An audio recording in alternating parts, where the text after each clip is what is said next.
Parliamentary proceedings today was brought to an abrupt end when the House was just about ending proceedings today.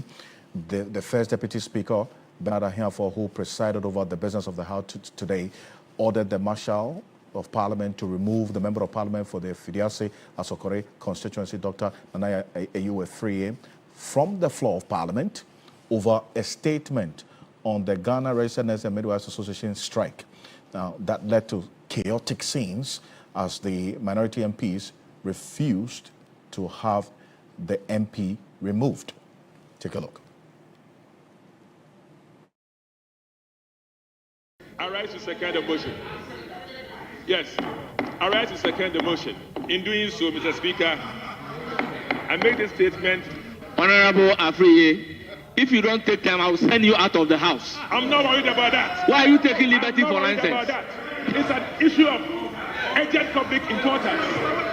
I can leave. In doing so, make one statement. I can leave. I can leave. I am ready to leave.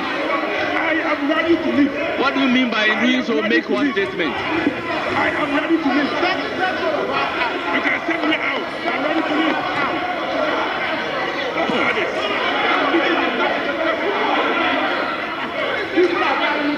Yes. I'm ready to leave. That's a big deal. Members. Mr. Speaker, we rise to make this statement on an issue of immediate and far-reaching concerns to our country. The ongoing national strike action declared by the You are hereby directed to walk Afriye out of the House.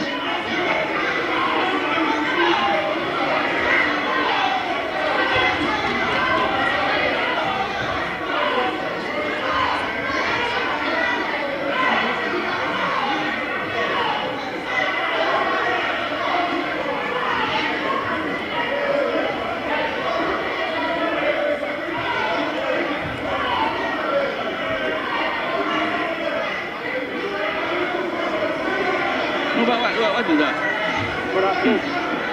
I'll switch on the mic for you.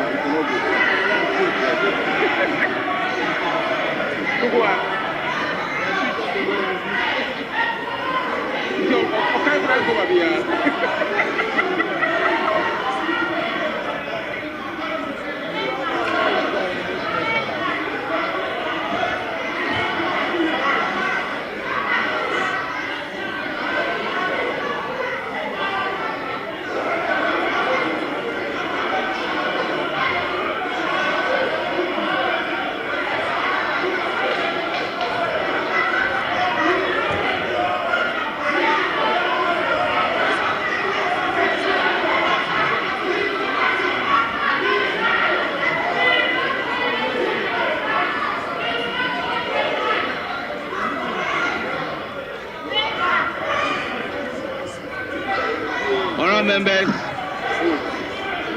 motion moved and seconded. The question is, as many as are in favor of adjournment say aye. Those against say no. The ayes have it.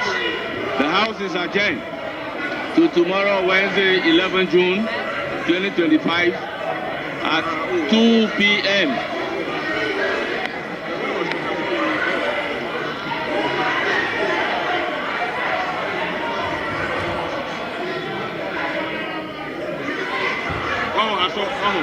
What do you mean, guys?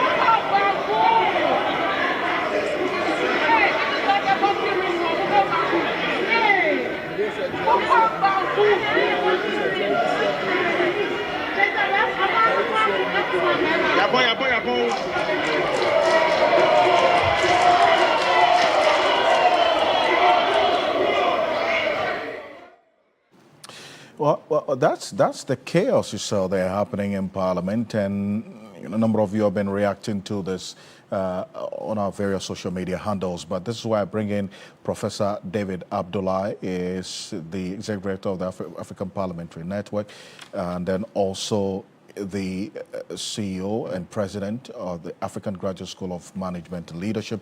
Thank you so much, Professor David Abdulai, for joining us here on Ghana Tonight. You just saw that video, the chaotic scenes in Parliament. Now, it's becoming almost irregular and synonymous to some of the things we see going on in Parliament, these scenes of chaos. But before we get to that, here's what happened.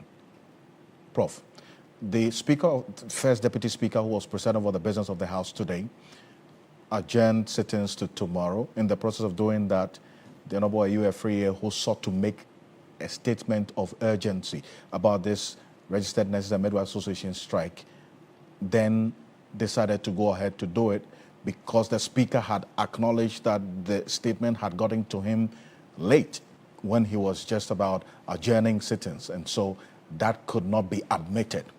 But then the minority was of the view that the matter is of some urgency, and so they still had to do it, despite the Speaker's position.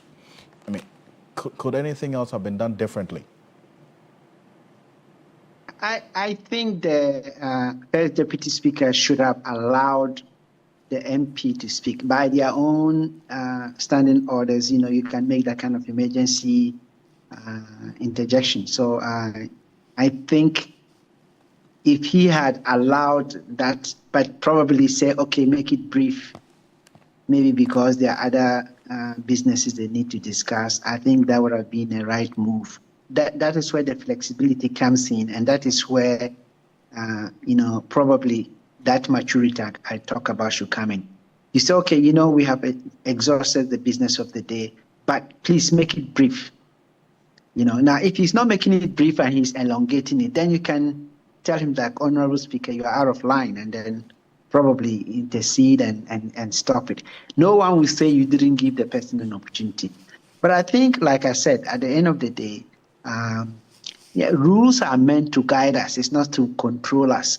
And sometimes in our bipartisan political climate in Ghana, people see it as a war. I think, like I said, if you watch the video clearly, it was the minority leader, who was calling them. Look, if you watch carefully. Yes, indeed. And we're going to put that video back on the screen while I talk. And that leads me to the chaos we saw in the aftermath. The marshal was ordered by the Speaker to do the job as he was instructed to. But then the minority, you saw the leadership, and then also some members of the minority put a chair there because they indicated they do not agree with that directive by the Speaker to the marshal to remove the MP from Parliament. I mean, this chaotic scene that we saw, how does all of this get to you, especially because of what we have seen happen too many times in Parliament? If he had given the minority MP, Dr. Afriye to speak, there wouldn't have been the need to call in the marshals. So that is why I said, yes, he could have used his discretion to say, okay, you have the right to speak, but make it brief. Now, it is the latter part that I really do not appreciate, and I think it is belittling of Parliament. First, when the marshals came in, I think the fact that they threw chairs in their way and they were acting rowdy, to me, is not on for lawmakers and leaders. That is the only part, really, I don't think is right. In fact, I think I saw the minority leader, wave them to come and, wave them to get up. It was more like urging an arm. If you are urging people on, I mean, it can bring about chaos. And we really don't want chaos. We want people to disagree amicably. So that is the only part of this situation that I really don't think was, in my opinion, right. I looked at it and I think it shouldn't have been. But I think the First Deputy Speaker sometimes should make sure that you balance some of these things and bring a little bit of maturity in and say, okay, go ahead, make your statement, but please, honorable member, please keep it brief. If that had happened, Nene, I don't think we would have had this situation. But every day, these kind of situations happen in our parliament. It doesn't show maturity on the part of our lawmakers, and it tarnishes the image.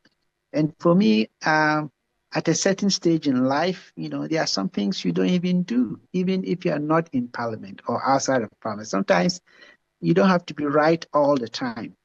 And sometimes you can be wrong, and sometimes you can be right, but you let it be. So I think it is only the latter part that I don't think it's right, and our lawmakers should try to do something about it. And I would employ the first deputy speaker to be flexible sometimes with his decisions. If not, we can continuously have all this kind of, chaos. And I don't think anyone wants chaos. Prof. Abdulai, appreciate your time on this. And